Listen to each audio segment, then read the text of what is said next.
আসসালামু আলাইকুম সবাইকে, কেমন আছেন আপনারা সবাই? আশা করি সবাই অনেক ভালো আছেন। এখন আমরা যেই বিষয়টা নিয়ে আলাপ আলোচনা কথাবার্তা শুরু করব, সেই অধ্যায়টা হচ্ছে নিউটনীয় বলবিদ্যা বা নিউটনিয়ান মেকানিক্স।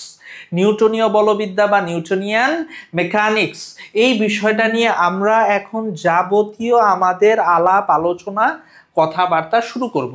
এটার প্রথম লেকচার আমরা শুরু করব। সো নিউটনিয়ান মেকানিক্স নিয়ে কথা বলার শুরুতে আমাদের যেই বিষয়টা নিয়ে আলোচনা করতে হবে সেটা হচ্ছে অ্যারিস্টটলের যুক্তি দোষ বা অ্যারিস্টটলস ফ্যালাসি। অ্যারিস্টটলের যুক্তি দোষ বা অ্যারিস্টটল ফ্যালাসি। সো অ্যারিস্টটলের যুক্তি দোষ কি? অ্যারিস্টটলের সময়কালে সূত্র বা ফিজিক্সের ল বলতে ধরা হইতো যা অ্যারিস্টটল বলবে তাই সূত্র, যা অ্যারিস্টটল সাহেব বলবেন তাই ছিল সূত্র। ঠিক আছে?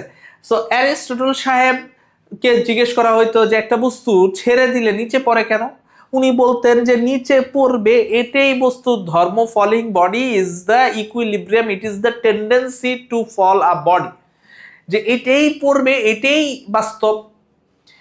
উনাকে জিজ্ঞেস করা হলো যে একটা বস্তুকে আমি যদি এখানে একটা ধরেন বস্তু, এটাকে যদি আমি এইভাবে গড়ায় দেই, একটা বেগ দিয়ে গড়ায় দেই, একটা সময় পর বস্তুটি যায় থেমে যায় কেন? উনি বলছে স্ট্যাটিক ইজ দ্য ইকুইলিব্রিয়াম, একটা বস্তু যে থামতে চায় সেটাই তার প্রবণতা। এবং একটা বস্তুকে যদি আমার চলমান রাখতে হয়, একটা বস্তুর গতি এটা তার নিজস্ব সহজাত বৈশিষ্ট্য। বলা হয়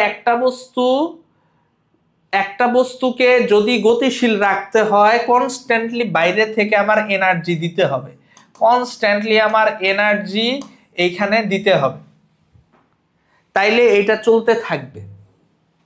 ঠিক আছে? এটাই হচ্ছে অ্যারিস্টটলের যুক্তি দোষ বা ফ্যালাসি। অ্যারিস্টটলের এই কথাটা সত্য না। যুক্তি দোষ মানে ফ্যালাসি, অ্যারিস্টটলের এই কথাটা আসলে সত্য না। তো এই কথাটাকে ভুল প্রমাণ করার জন্য, এই কথাটাকে সংশোধন করার জন্য প্রথমেই একটা পরীক্ষা হয়, সেটা হচ্ছে গ্যালিলিওস এক্সপেরিমেন্ট। গ্যালিলিওর পরীক্ষাটা কিরকম ছিল? গ্যালিলিও সাহেবের পরীক্ষাটা ছিল, উনি কি করছেন, একটা এরকম তল নিছেন, সেই তলে, এবং এই তলটা হচ্ছে একটা মসৃণ স্মুথ সারফেস, মসৃণ তল নিছেন, এবং উনি কি করছেন, একটা বলকে এইখানে ছেড়ে দিচ্ছেন। বলটা কি হয়েছে, এইখান থেকে গড়ায় এই উচ্চতায় উঠছে। ধরেন এটা হইল ভূমি, ভূমি থেকে এইটা এইচ উচ্চতায় ছিল, এইচ হাইটে ছিল, এটাও যায় এইচ হাইটই গেইন করছে। ভালো, তাহলে এইটা কি একটা পথ অতিক্রম করছে না? আবার এইখানে আসছে, আবার এইখানে গেছে, এরকম হচ্ছে। গ্যালিলিও সাহেব কি করলেন? গ্যালিলিও সাহেব যেটা করলেন, উনি পথটার ঢালটা একটু কমায় দিলেন, দৈর্ঘ্য বেড়ে গেল না, কিন্তু দেখা গেল বলটা যায় এইখানে আবার এইচ হাইট পর্যন্তই উঠে। সেম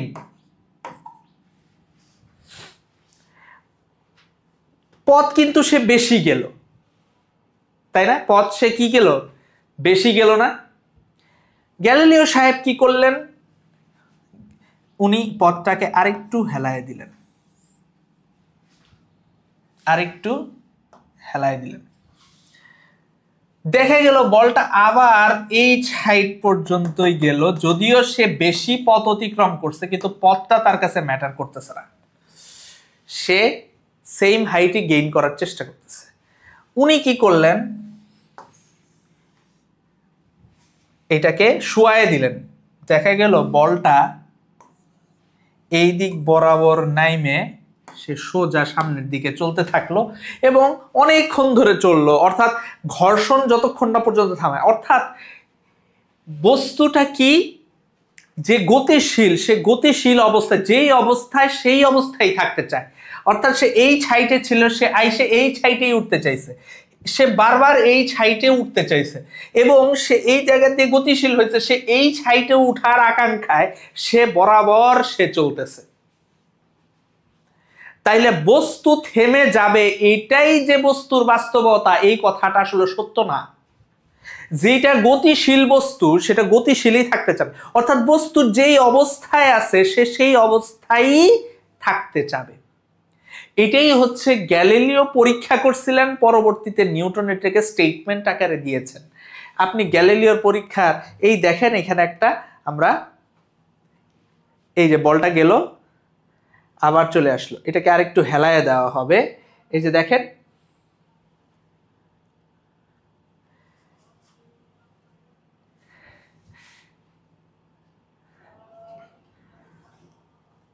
আরো হেলায় দেওয়া হয়েছে, পথ বড় হয়েছে, কিন্তু সে আবার এই ছাইটেই উঠতেছে বারবার।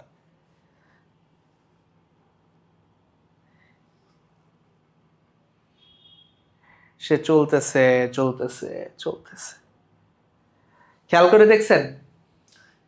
এইটাই গ্যালিলিওর এক্সপেরিমেন্ট ছিল।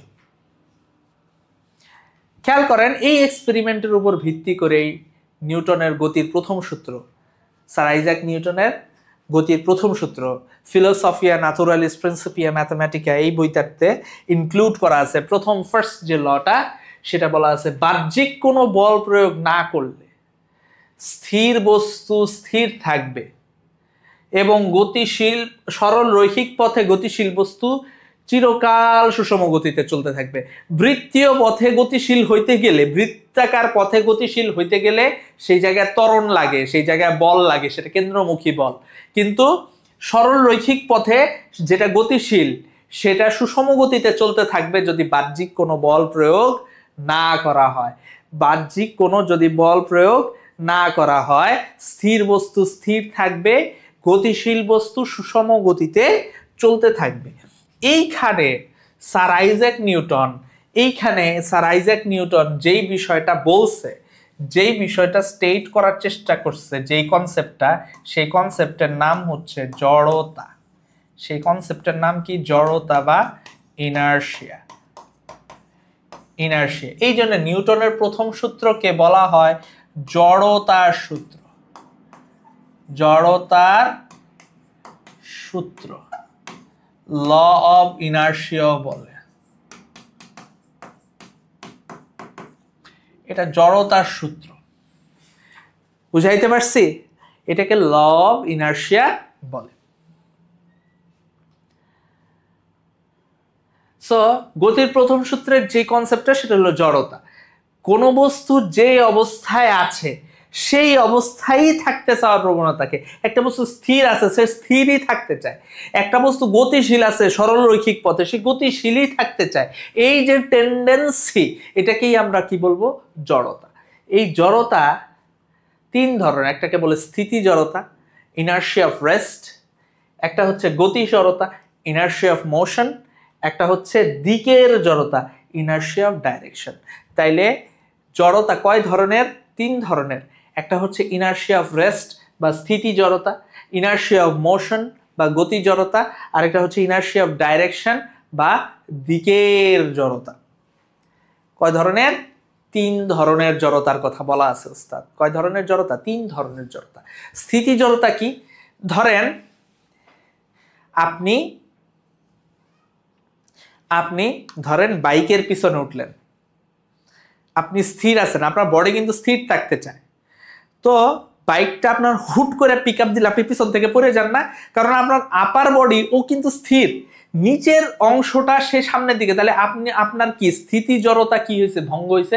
এই জন্য আপনি এরকম পিছন দিকে হেলে যেতেছেন। আপনার বাস হুট করে চলা শুরু করলে কি আপনি একটু পিছন দিকে হেলে যান না? আপনি বাসে দাঁড়ায় থাকলে ধরেন হুট করে চলা শুরু করলো, তখন আপনি, বুঝছেন? ধরেন বাসে এমনি দাঁড়ায় আছেন, মেট্রো রেলে যারা উঠছেন ওস্তাদ, সেই জায়গায় এই যে ইনার্শিয়া ব্রজ, মেট্রো রেল প্রথমে চলার সময় আমি ধরি নেই, বুঝছেন? ওই যে উপরে হ্যান্ডেলটা ওটা ধরি নেই, না ধরে যখন মেট্রো রেলের সামনের দিকে চলা হয়েছে তখন, বুঝতে পারছেন ওস্তাদ?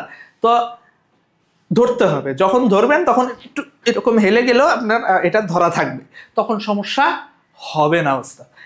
তো ইনার্শিয়া অফ রেস্ট আপনারা বুঝতে পারছেন, আপনার বডি স্থির থাকতে চায়, হুট করে মোশনে গেলে আপনার স্থিতি জড়তা ভাঙে, তখন আপনার আপার বডি কি পিছন দিকে হেলে যায়। বুঝাইতে পারছি? লোয়ার সারফেসটা তো চলা শুরু করে, লোয়ার দিকে যে পা যেখানে আছে সেটা সেই সারফেস তো চলা শুরু করে, এই জন্য উপরের দিকের বডিটা পিছন দিকে চলে যায়। গতি জড়তা ওস্তাদ, গতি জড়তা। গতি জড়তা কি? বাস চলতেছে চলতেছে, এই যে বাসের আপনি হ্যান্ডেল ধরে দাঁড়ায় আছেন, বাস চলতেছে, হুট করে সামনে ধরেন রাস্তা পার হওয়ার জন্য কেউ সামনে দেয়, বাসের মামা হার্ট ব্রেক করছে, তখন আপনি হার্ট ব্রেক করলে তখন বুঝতে পারছেন, হার্ট ব্রেক করার পরে আপনি কি করবেন? সামনের দিকে আগায় যাবেন না, বা এমনি ধরে আছেন, মামা হার্ট ব্রেক করছে, তখন আপনি এরকম হয় না ওস্তাদ? এটাই কি আপনার গতি জড়তা। আপনার ধরেন বডিটা মোশনে ছিল, নিচের দিকের সারফেস হঠাৎ করে রেস্টে চলে আসছে, উপরের দিকের সারফেস তো বুঝতেছে না যে সে রেস্টে আসছে, তো যার কারণে উপরের দিকে সারফেস ওই একই বেগে গতিশীল, তখন আপনার পায়ের সাপেক্ষে বডিটা সামনের দিকে চলে যায়। এটাই হলো গতি জড়তা বা ইনার্শিয়া অফ মোশন। বুঝাইতে পারছি কিনা ওস্তাদ? বুঝাইতে পারছি? দিকের জড়তা, ইনার্শিয়া অফ ডাইরেকশন। আপনি সিএনজিতে বসে আছেন, ঠিক আছে, আপনার দেখবেন আপনার বডি কোন দিকে? সামনের দিকে। হুট করে যদি এটা ডান দিকে মোড় নেয়, আপনার বডি দেখবেন আস্তে করে বাম দিকে হেলে যায়। এই দিকে যদি মোড় নেয়, আপনার বডি তার অপোজিটে একটু হেলে যায়, কারণ আপনার বডি সোজা, সে এই দিকে ঘুরছে, তখন আপনার বডি তার বিপরীত দিকে একটু হেলে যায়, মানে ওইটা সোজার দিকে থাকতে চায়। এটাই হচ্ছে দিকের জড়তা। দিকের জড়তাটা আসলে আসলে এটা একটা গতি জড়তারই একটা অংশ, তা আমি আলাদা করে লিখে দিলাম। আবার যদি ধরেন হচ্ছে গাড়ি এই দিকে যায়, এই দিকে টার্ন নেয়, তখন আপনার বডি, যাইতে পারছি? সো আমরা জড়তা কি জিনিস সেটা বুঝে গেলাম, বুঝে গেছি ওস্তাদ, বুঝে গেছি। জটিল কিছু না, কঠিন কিছু না, একদমই সহজ। এইবার আমরা যে বিষয়টা নিয়ে কথা বলবো, ভরবেগ। কোন বস্তুর গতির পরিমাপক হচ্ছে আসলে ভরবেগ। একটা বস্তু গতির পরিমাপক হচ্ছে ভরবেগ। আমরা মনে করি যেই বস্তুর বেগ বেশি সেই বস্তুই বেশি গতিতে আছে, কথাটা না, সত্য না ওস্তাদ। যেই বস্তু বেশি গতিতে আছে, যেই বস্তুর বেগ বেশি সেই বস্তুই যে বেশি গতিতে আছে, সেই বস্তুর মোশনের মেজারমেন্টই যে বেশি, এটা সত্য না। যার ভরবেগ বা মোমেন্টাম বেশি তার মোশন বেশি ওস্তাদ, যার ভরবেগ বা মোমেন্টাম বেশি তার মোশন বেশি ওস্তাদ। বুঝাইতে পারছি? যার মোমেন্টাম বেশি তার মোশন বেশি ওস্তাদ। তাহলে এইখানে দেখেন, এই একটা গাড়ি, স্পোর্টস কার, আর এই একটা ট্রাক।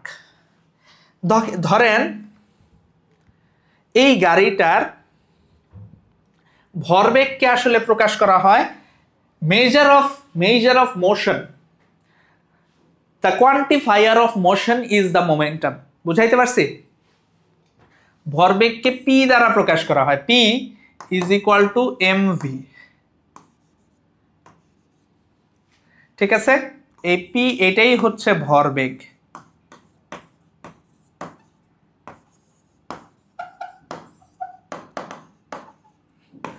ইউনিট কি হবে?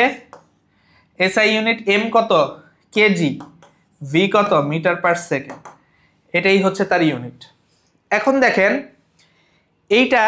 এই গাড়িটা 100 মিটার পার সেকেন্ড বেগে গতিশীল, ভালো করে বুঝেন। এই ট্রাকটা 20 মিটার পার সেকেন্ড বেগে গতিশীল, ভালো করে বুঝেন। এরা মুখোমুখি আসতেছে। এখন এই গাড়ির ওজন, ঠিক আছে, এটা হচ্ছে ভিসি কারের বেগ, আর এটার এম সি কারের ওয়েট, ম্যাস হচ্ছে ধরে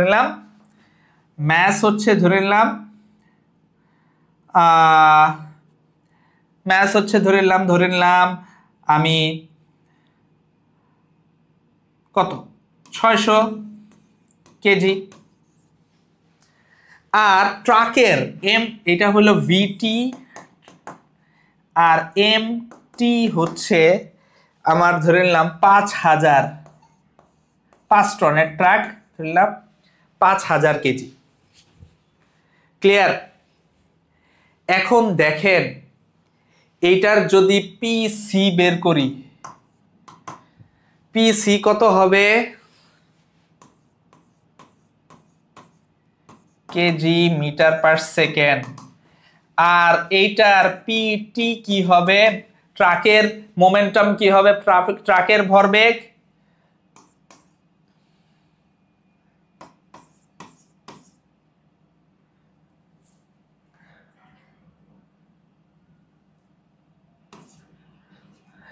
তাহলে এই জায়গায় আসতেছে হইলো 1 lakh KG metre per second. তাহলে দেখেন এখন এই দুইটার যদি কলিশন হয় কোনো কারণে, এই দুইটার যদি সংঘর্ষ হয়, মুখোমুখি সংঘর্ষ হয়, কে কারে ঠেলে নিয়ে যাবে? ট্রাকটা দেখবেন এরে এই গাড়িটারে ঠেলে এইদিকে আনতেছে। তার মানে গতির পরিমাণে এই ট্রাকের বেশি ওস্তাদ, এই ট্রাকের ইম্প্যাক্ট বেশি, ঠিক আছে? ট্রাকের গতির পরিমাণ বেশি। বুঝাইতে পারছি? কারণ এর ভরবেগ বেশি ওস্তাদ, কারণ এর ভরবেগ বেশি। এবং এই ট্রাকটারে টানার জন্য হাই পাওয়ারের ইঞ্জিন ইউজ হয়, হাই পাওয়ারের। এই গাড়ির চেয়ে এই ট্রাকের ইঞ্জিনের পাওয়ার অনেক বেশি ওস্তাদ। বুঝাইতে পারছি? যদিও এর ভেলোসিটি বেশি, কিন্তু এর মোমেন্টাম হাই হওয়ার কারণে এই ট্রাকের ইঞ্জিন বেশি শক্তিশালী, বা বেশি শক্তি এই ট্রাকের ইঞ্জিন প্রয়োগ করতেছে এর তুলনায়। বুঝাইতে পারছি? বুঝাইতে পারছি কিনা ওস্তাদ? বুঝাইতে পারছি কিনা? জটিল না, কঠিন না, খুবই সহজ একটা বিষয়, খুবই সহজ একটা টপিক, ঠিক আছে? মানে এই জায়গায় অনেকে কনফিউজড হয়ে যায়। মোশন, একটা গাড়ি, একটা ট্রাক কতটুকু মোশনে আছে সেটা ডিটারমাইন করে তাদের মোমেন্টাম। বুঝাইতে পারছি? সো নিউটনের গতির দ্বিতীয় সূত্র কি বলে? Newton second law of motion কি বলে? সেকেন্ড ল অফ মোশন বলে বস্তুর রৈখিক ভরবেগের পরিবর্তনের হার তার উপর প্রযুক্ত বলের সমানুপাতিক। রৈখিক ভরবেগ, লিনিয়ার মোমেন্টাম। কৌণিক ভরবেগ বলে কিন্তু একটা জিনিস আছে, রৈখিক ভরবেগ বলছে, কিন্তু লিনিয়ার মোমেন্টাম কিন্তু ওস্তাদ। পরিবর্তনের হার তার উপর প্রযুক্ত বলের সমানুপাতিক। বল যেদিকে ক্রিয়া করবে ভরবেগের পরিবর্তনও সেদিকে ঘটবে। তাহলে আমরা এই জায়গা থেকে জানি এফ, ভরবেগের পরিবর্তনের হার তার উপর প্রযুক্ত বলের সমানুপাতিক। তার প্রযুক্ত বল এফ ইজ প্রপোর্শনাল টু ভরবেগের পরিবর্তনের হার। তাহলে হার বলতে কি? সময়ের সাথে ভরবেগের পরিবর্তন। এখন এফ ইজ ইকুয়াল টু কে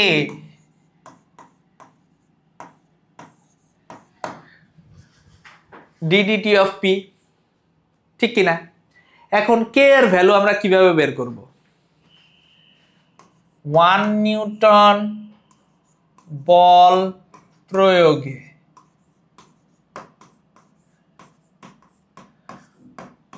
1 সেকেন্ডে ভরবেগের পরিবর্তন যদি 1 কেজি মিটার পার সেকেন্ড হয়, তাহলে 1 নিউটন 1 ইজ ইকুয়াল টু কি? কে 1/1। অতএব কে ইজ ইকুয়াল টু সেক্ষেত্রে কি হবে?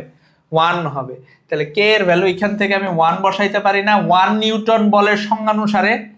তাহলে F is equal to DP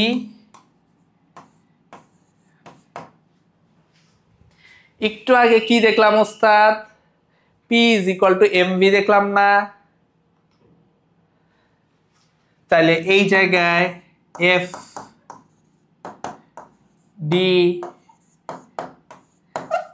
MV. আচ্ছা, তো আমরা প্রোডাক্ট রুল জানি কিনা ডিফারেন্সিয়েশনের?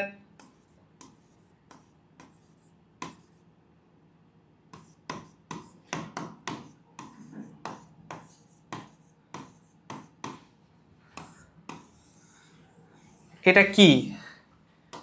এটা হলো product rule of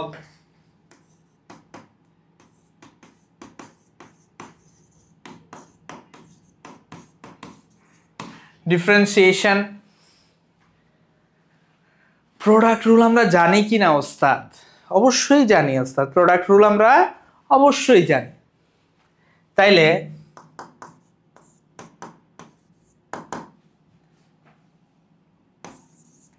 m ddt of v plus v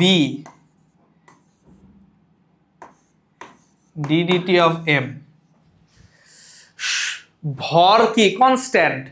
কনস্ট্যান্টের differentiation করলে কি হয়? ভর যেহেতু কনস্ট্যান্ট, এটার ডিফারেন্সিয়েশন এটা কি হয়ে যাবে? জিরো হয়ে যাবে। অতএব f dv বাই dt এটা কি লেখা যায়? a সময়ের সাপেক্ষে বেগের পরিবর্তন ma, স্কেলার ফরম্যাটে f is equal to ma। এটা আমরা ইউজ করব, এটা আমরা ইউজ করব, এটা আমরা ইউজ করব, এই সবগুলাই ব্যবহার করব বলের যে প্রবলেমগুলো এগুলো সলভ করার জন্য ওস্তাদ। ক্লিয়ার? জটিল কিছু, কঠিন কিছু? জটিল বা কঠিন কোনোটাই না, একদম সহজ ওস্তাদ, একদম পানির মতো সহজ। দেখেন, একদম পানির লাহান সহজ ওস্তাদ।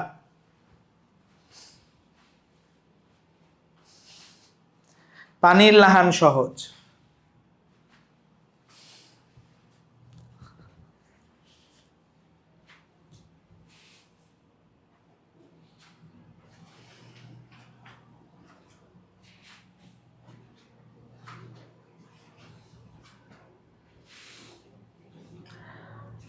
তুলে ফেলেন, তুলে ফেলেন ওস্তাদ।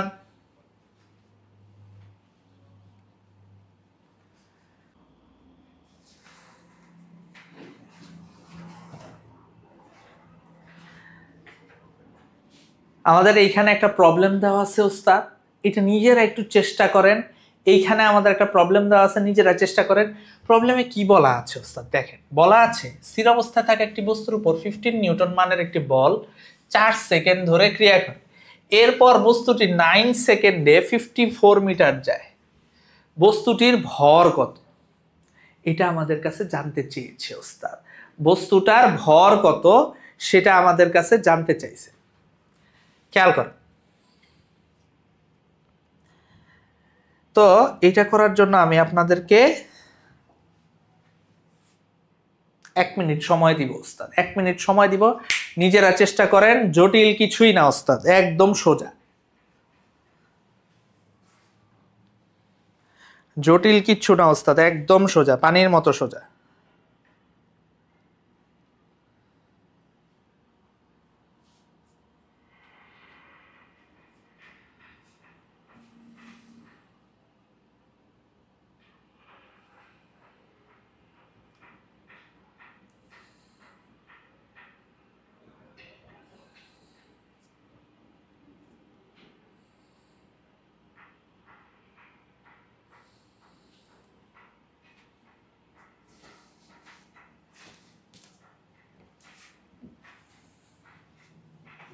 খেয়াল করেন ওস্তাদ,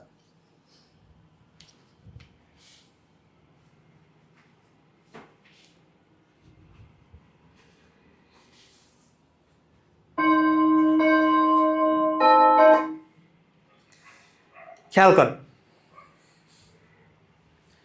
সো এই জায়গায় খেয়াল করেন, স্থির অবস্থায় থাকা একটি বস্তুর উপর 15 নিউটন মানের বল 4 সেকেন্ড ধরে ক্রিয়া করে। দেখেন, একটা 15 নিউটন মানের বল কতক্ষণ ধরে ক্রিয়া করে? 4 সেকেন্ড ধরে ক্রিয়া করে। 15 নিউটন মানের বল 4 সেকেন্ড ধরে ক্রিয়া করে। এরপর বস্তুটা 9 সেকেন্ডে 54, মানে 4 সেকেন্ড ধরে ক্রিয়া করে, এরপর আর ক্রিয়া করে না বল। পরের 9 সেকেন্ডে সে 54 মিটার যায়। বস্তুটার ভর কত? তাহলে প্রথমে তার বেগ ইউ কত ছিল? 0 ছিল। এরপর 4 সেকেন্ড ধরে ক্রিয়া করার পর তার একটা বেগ হয়েছে ভি।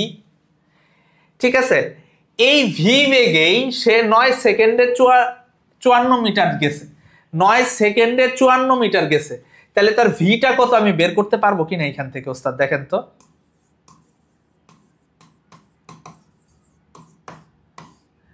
আমরা কি জানি এস ইজ ইকুয়াল টু ভিটি। বল যখন কাজ করতেছে না, বল 4 সেকেন্ড পরে আর কাজ করতেছে না, তখন কি সে সমবেগে গেছে, তাহলে S is equal to VT, তাহলে ভি কত হবে এই জায়গায়, V is equal to S by T. S কত 54, 9, 6 নং 54, 6 মিটার পার সেকেন্ড। আচ্ছা, তাইলে 15 নিউটন মানের বল 4 সেকেন্ড ধরে ক্রিয়া করে, তাহলে আমরা কি জানি F is equal to M A, F is equal to M V minus U by T, A মানে V minus U by T. F কত 15, এম ভি কত, ভি হচ্ছে 6 মাইনাস ইউ কত 0, টি কত 4, 15 এম, তাহলে কত 3/2,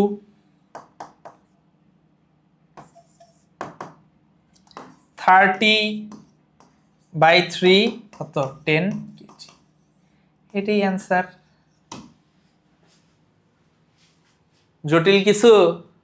একদমই সোজা, কঠিন কিছুই না, জটিল কিছুই না, একদম পানির লাহান সোজা ওস্তাদ, পানির লাহান সোজা, একদমই সোজা। বুঝাইতে পারছি কিনা? এখানে জটিলতার কোনো জায়গা আছে? জটিলতার কিন্তু কোনো জায়গা এখানে নাই। একটি কনভেয়ার বেল্টের উপর সেকেন্ডে 200 গ্রাম করে সিমেন্ট ফেলা হচ্ছে। কনভেয়ার বেল্ট জিনিসটা কি আমি আপনারা বলি। আপনারা দেখবেন এয়ারপোর্টে গেলে একটা বেল্টের উপর ব্যাগ পরে, এই বেল্টটা এইভাবে ঘুরে বস্তুকে এক জায়গা থেকে আরেক জায়গায় নিয়ে যায়, এটারই বলে কনভেয়ার বেল্ট। তো এই জায়গায় অনেক ক্ষেত্রে দেখবেন চিপস নিয়ে যায়, সিমেন্ট এরকম বেল্টের উপর দিয়ে নিয়ে যায়। এখানে বলছে সেকেন্ডে 200 গ্রাম করে সিমেন্ট ফেলা হচ্ছে। ধরে নিলাম এই কনভেয়ার বেল্টের উপর সিমেন্ট আছে, একটা সিমেন্ট পড়ার ফানেল আছে, এই ফানেল দিয়ে সিমেন্ট পড়তেছে কত গ্রাম করে, 200 গ্রাম করে পড়তেছে, পার সেকেন্ডে 200 গ্রাম করে পড়তেছে। এবং বলছে বেল্টটাকে 10 মিটার পার সেকেন্ড বেগে, এইটা 10 মিটার পার সেকেন্ড বেগে গতিশীল রাখতে হইলে বেল্টের মোটর দ্বারা, বেল্টটা তো একটা মোটর দিয়ে ঘুরে, কি পরিমাণ বল প্রয়োগ করতে হবে। আপনারা এটা নিয়ে 1টা মিনিট চিন্তা করেন, এরপর আমি এটা করায় দিব ওস্তাদ। এটা নিয়ে 1টা মিনিট চিন্তা করেন, এরপর আমি এটা করায় দিব ইনশাআল্লাহ।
দেখেন ভালো করে খেয়াল করেন ওস্তাদ, আমরা শিখেছি কি শিখেছি, আমরা শিখেছি F is equal to DP by DT, শিখেছি কিনা?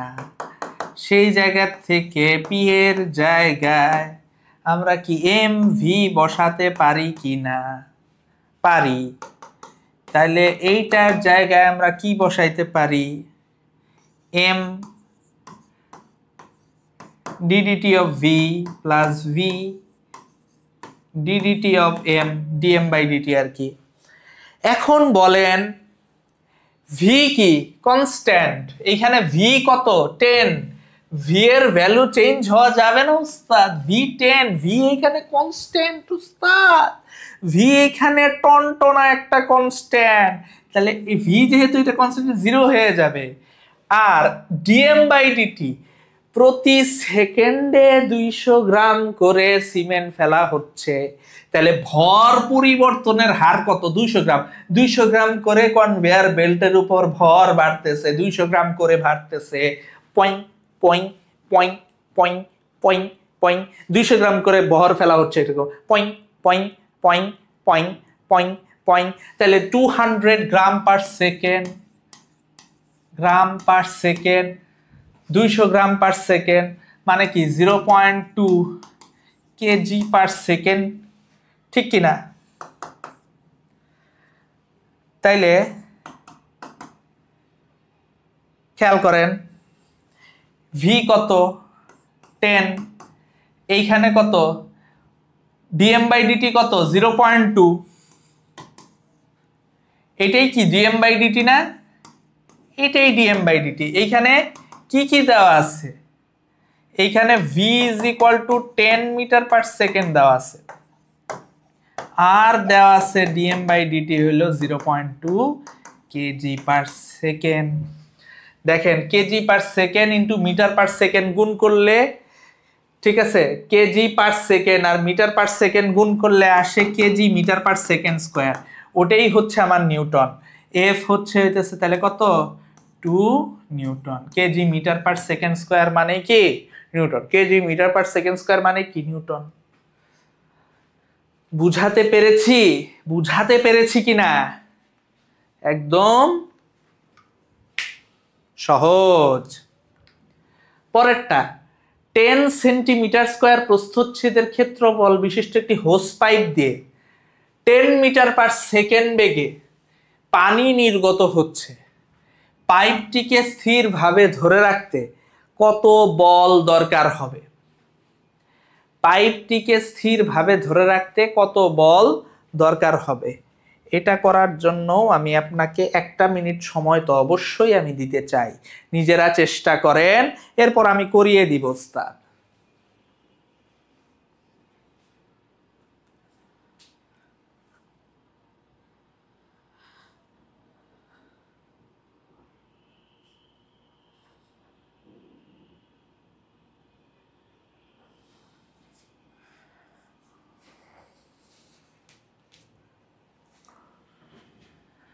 নিজেরা চেষ্টা করেন, এরপর আমি করাই দিব, টেনশন নাই, টেনশন নাই।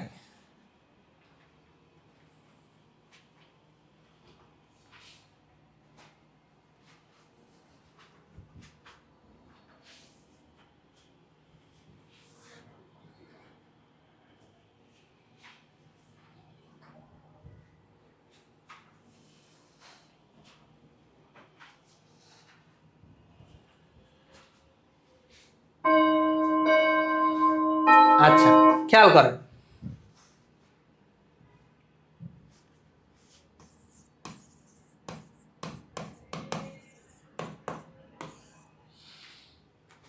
একটা 10 সেন্টিমিটার স্কোয়ার ক্ষেত্রফল বিশিষ্ট হোস পাইপ, ধরেন একটা হোস পাইপ। হোস পাইপ কি জানেন? যেই পাইপ দিয়ে অনেক জোরে পানি বের হয়। অগ্নি নির্বাপক যারা, তারা কি দেখবেন যে মোটা একটা পাইপ ধরে ওখান থেকে ফুস করে পানি বের হয়, এবং ওটা এত জোরে পানি বের হয় ওই জায়গায় যদি যদি যেই বেগে পানি বের হচ্ছে, যেই বলে পানি বের হচ্ছে, সেই পরিমাণ পিছন দিকে সে বল প্রয়োগ করে, ওটা যে না ধরে তাহলে ওটা বিভিন্ন জায়গায় মানুষকে আহত করে ফেলবে। ওটা স্টেডিলি ধরে রাখতে হলে যেই বলে পানি বের হচ্ছে, যেই ফোর্সে বের হচ্ছে, ওই পরিমাণ বিপরীতমুখী ফোর্স তো দিচ্ছে, ওইটা ধরে রাখতে ওই সেম পরিমাণ যেই বলে পানি বের হচ্ছে ওই সেম পরিমাণ ফোর্স দিয়ে স্টেডিলি তারে ধরে রাখতে হবে, আদারওয়াইজ সেটা ছুটে যাবে। তাহলে এরকম একটা পাইপ দিয়ে পানি বের হচ্ছে, ভালো করে খেয়াল করেন, এবং এইটার প্রস্থচ্ছেদের ক্ষেত্রফল আমার কাছে দেওয়া আছে কত? 10 সেন্টিমিটার স্কোয়ার। এর প্রস্থচ্ছেদের ক্ষেত্রফল দেওয়া আছে আমার কাছে কত? 10 সেন্টিমিটার স্কোয়ার। 10 সেন্টিমিটার স্কয়ার আমার কাছে দেওয়া আছে। এটা হচ্ছে আমার এ, এটা প্রস্থচ্ছেদের ক্ষেত্রফল এ। এখন পানি যখন বের হয় সে সিলিন্ডার আকৃতিতে বের হয়, কিন্তু ধরে নিলাম ডিটি সময়ে পানি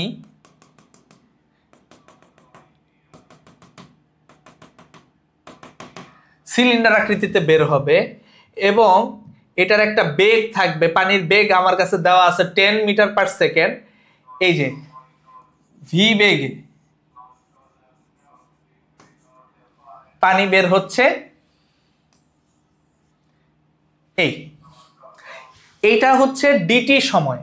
তাহলে এইটা ডিটি সময়ে যদি ভি বেগটা যদি সমবেগ হয়, তাহলে এইটার এই যে সিলিন্ডার আকৃতির যে পানিটা আছে, এই পুরাটা কি পানি, এই সিলিন্ডার আকৃতির পানিটার দৈর্ঘ্য কতটুকু, ভি ডিটি। তাহলে এই পানির দৈর্ঘ্য হচ্ছে ভি ডিটি, আর এর ক্ষেত্রফল কত, এ, প্রস্থচ্ছেদের ক্ষেত্রফল। তাহলে পানির আয়তন ডিটি সময়ে, পানির আয়তন ডিটি সময়ে নির্গত, ডিটি সময়ে নির্গত পানির আয়তন is equal to V DT. তাহলে ডিটি সময় নির্গত পানির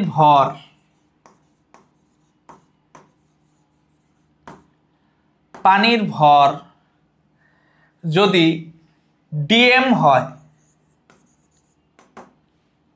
তাহলে আয়তনের ঘনত্ব দিয়ে গুণ করলে, সরি, পানির আয়তন হলো এ ভিডিটি, ভিডিটি হচ্ছে উচ্চতা আর এর প্রস্থচ্ছেদের ক্ষেত্রফল কত, এ। তাহলে এ ভিডিটি, পানির ভর কি হবে, এটার সাথে রো গুণ করলে রো এ ভি ডিটি, এটা হচ্ছে পানির ভর ডিএম। তাহলে পানির ভরবেগ ডিটি সময়ে নির্গত পানির ভরবেগ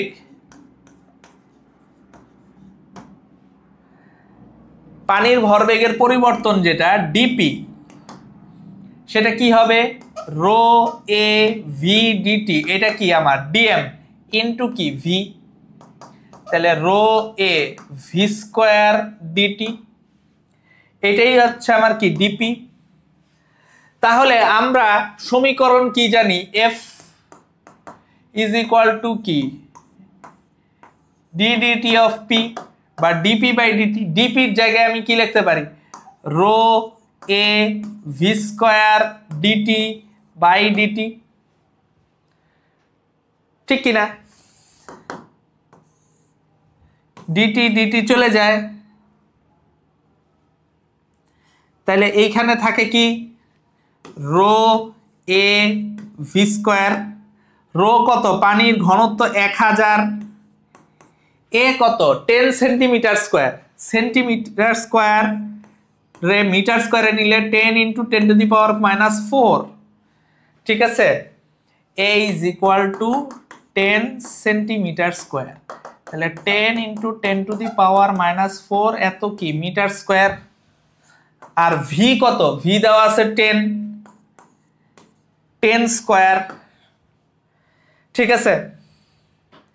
তাহলে এইখানে খেয়াল করেন 1 2 3 4 5 6, তাহলে 10 to the power 6 into 10 to the power -4, এখানে দেখেন, তাহলে এইখানে হবে কত 100 এত নিউটন। এটাই অ্যান্সার। জটিল, একদমই জটিল না ওস্তাদ, একদমই জটিল না। ভালো করে বুঝেন, এটা একটা সিলিন্ডার আকৃতির, পাইপগুলা হয় কি সিলিন্ডার আকৃতির, এখান থেকে ডিটি সময়ে পানি বের হয়েছে। তো ডিটি সময়ে নির্গত পানির দৈর্ঘ্য কত, ভি ডিটি, কারণ S is equal to VT. তাহলে ডিটি সময়ে কি হবে, S is equal to V DT, এটাই হচ্ছে আমার কি এইটুকু দৈর্ঘ্য। কোনটুকু, এই যে এতটুকু দৈর্ঘ্য পানির, তাহলে এতটুকু নির্গত পানির দৈর্ঘ্য এত, এর প্রস্থচ্ছেদের ক্ষেত্রফল এতটুকু না, তাহলে এ ইন্টু ভিডিটি, সেটাই আমার কি পানির আয়তন, ঠিক কিনা? পানির আয়তন পাইছি, আয়তনের ঘনত্ব দিয়ে গুণ করলে ভর এসে যাবে, কারণ কি রো ইজ ইকুয়াল টু কি এম বাই ভি, তাহলে এম ইজ ইকুয়াল টু কি আয়তন ইন্টু ঘনত্ব, এম ইজ ইকুয়াল টু ভিরো আমরা জানি। ভর পাইছি, ভরবেগ, এটার সাথে কি যদি বেগ গুণ করে দেই তাহলে এইটুকু হলো আমার ভর, এটা হলো ভি, হলো তার বেগ, ভি বেগে নির্গত হচ্ছে। তাহলে ভি এর ভ্যালু দেওয়া আছে কত 10 মিটার পার সেকেন্ড, ভি দেওয়া আছে কত 10 মিটার পার সেকেন্ড। এরপর কি DP is equal to rho A V square DT by DT, DT DT চলে গেল রো এ ভি স্কোয়ার, তাহলে এখানে 100 নিউটন। এটাই জটিল কিছু, একদম সোজা, একদম সহজ। নিউটনের গতির তৃতীয় সূত্র। প্রত্যেক ক্রিয়া বলেরই একটি সমান ও বিপরীত প্রতিক্রিয়া বল আছে।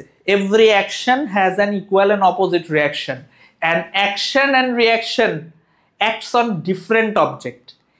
একটা এক ক্রিয়া ও প্রতিক্রিয়া পরস্পর ভিন্ন বস্তুর উপর কাজ করে। দেখেন এইখানে একটা আপেল আছে, পৃথিবী আছে, পৃথিবীর উপরে একটা কি আছে আপেল আছে। এখন আপনাদেরকে যদি আমি প্রশ্ন করি কোনটা সঠিক, দেখেন ধরেন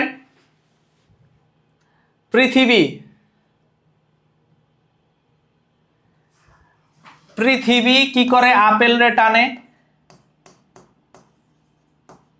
এফ আর্থ এই ফোর্সে, আর আপেল কি পৃথিবীর টানে এফ অ্যাপেল এই ফোর্সে।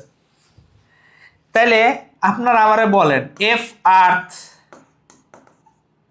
এ number, F earth is greater than F Apple,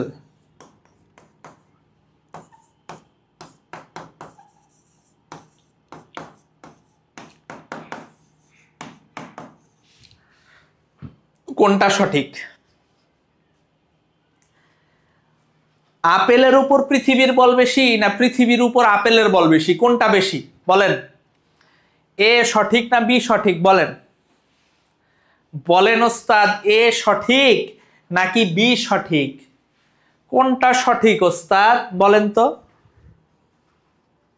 কোনটা সঠিক?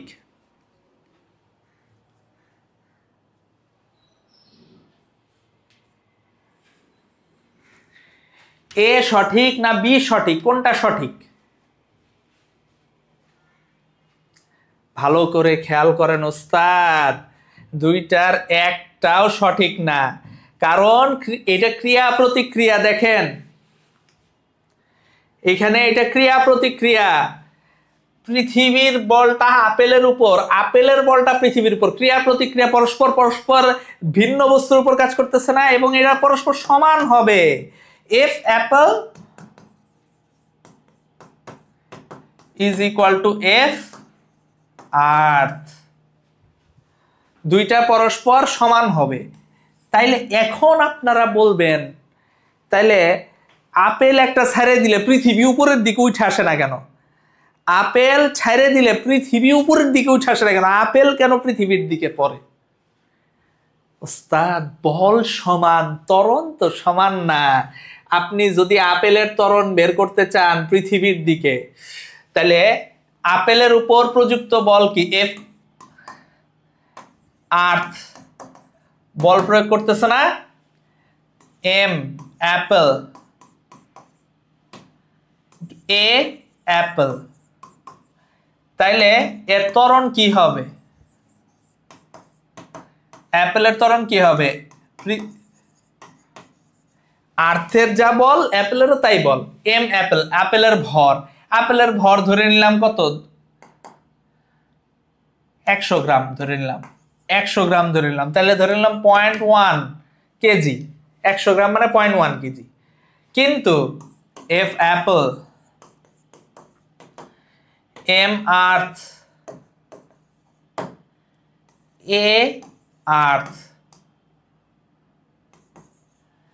তাহলে এইটার ত্বরণ দেখেন 0.1 দিয়ে ভাগ হয়েছে, এফ আর্থ যেই কথা এফ অ্যাপেল একই কথা, বল কিন্তু সেম, কিন্তু এই ক্ষেত্রে এ আর্থের যে ভর এফ অ্যাপেল সমপরিমাণ বলকে এইখানে কিন্তু আর্থের সরি এফ আর্থ হলো সরি এফ অ্যাপেল না, অ্যাপেলের ভর হচ্ছে আমার কত, অ্যাপেলের ভর হচ্ছে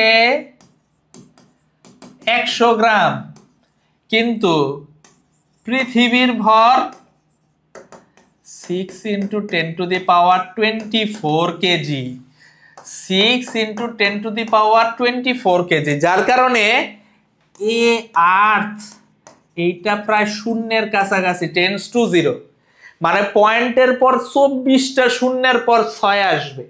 যদি এইটার মান 1 হয়, ধরেন আর্থের মান, এই পৃথিবী আপেলরে 1 নিউটন বলে টানতেছে, আপেলও পৃথিবীকে 1 নিউটন বলে টানতেছে, তাইলে আপেলের ত্বরণ হবে 1 রে 0.1 দিয়ে ভাগ করলে যদি হয় হইতেছে 10 Newton, 10 metre per second square বেগে নিচের দিকে পড়তেছে আপেল, আর এই যে পৃথিবীটাকে সে টানতেছে কি এইখানে পয়েন্টের পর 24টা শূন্য, বুঝাইতে পারছি?